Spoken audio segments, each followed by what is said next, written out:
There's no sin a man ever committed apart from self-centeredness.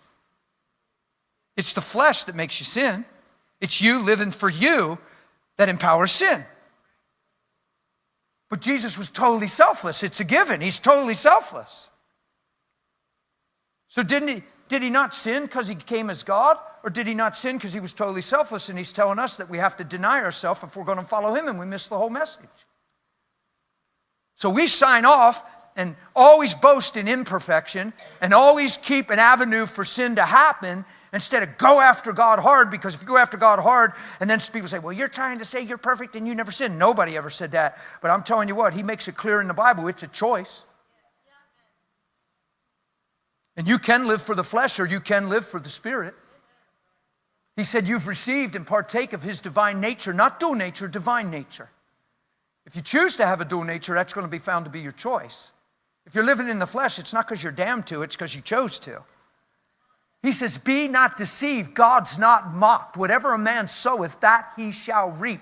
If he soweth into his flesh, of the flesh, not the will of God, of the flesh, not the choice of God, of the flesh, not the sovereignty of God, of the flesh, he'll reap destruction.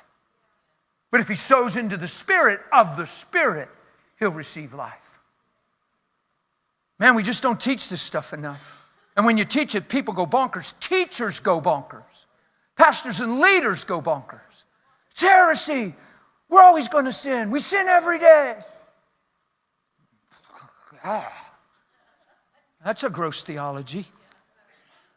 You're supposed to reckon yourself dead indeed unto sin, and you're telling the people they're going to sin every day. And you're supposed to be dead to it and alive unto him. So I'm puzzled. Well, you're saying you're perfect. Nope, I'm saying I'm not sin conscious.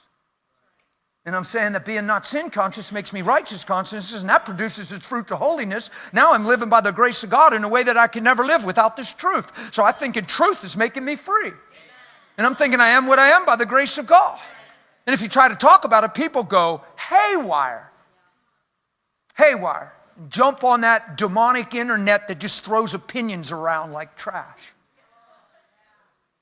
Shame the internet's used more for that than it is righteousness. Just to share people's displeasure and disagreements and throw out opinions. I wish most of us would just sign off of that stuff. Instead of live there and camp there and communicate there.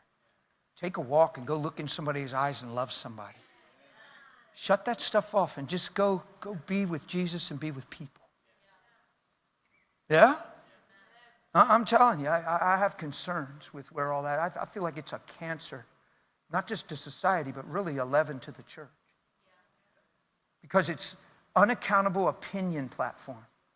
And Paul said, don't be wise in your own opinion, and we live in a forum of opinion. And Paul said, don't be wise in your own opinion, and people cast it out like nothing.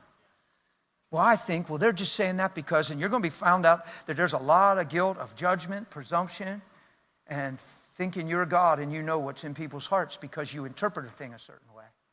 I can stand here and preach the same thing and 3 people will come out of it and say they heard 3 different things. It's just crazy how that happens. You know in your heart you're preaching one thing. People say, you know when you said that and this, and I'm thinking, wait, when did I say that? Oh, I was at your service and you said. I said, well, I don't even believe what you're saying. I know I wouldn't have said that. Oh, no, you said it. I said, wait a minute, you mean when I said, and you thought I meant, yeah, why was Jesus constantly going, be careful how you hear. Hear and understand. He who has ears to hear, let him hear. See, where your heart sits determines how things go in and out. How you see yourself even determines how you hear. How you see people determines how you hear. If you have unresolved conflicts in your life, you'll hear with the screen. You can look at your Bible and actually think you're finding what you're looking for, but you're seeing it through what you're looking for. You can look for your Bible for a way out of your marriage, and you're sure you found it.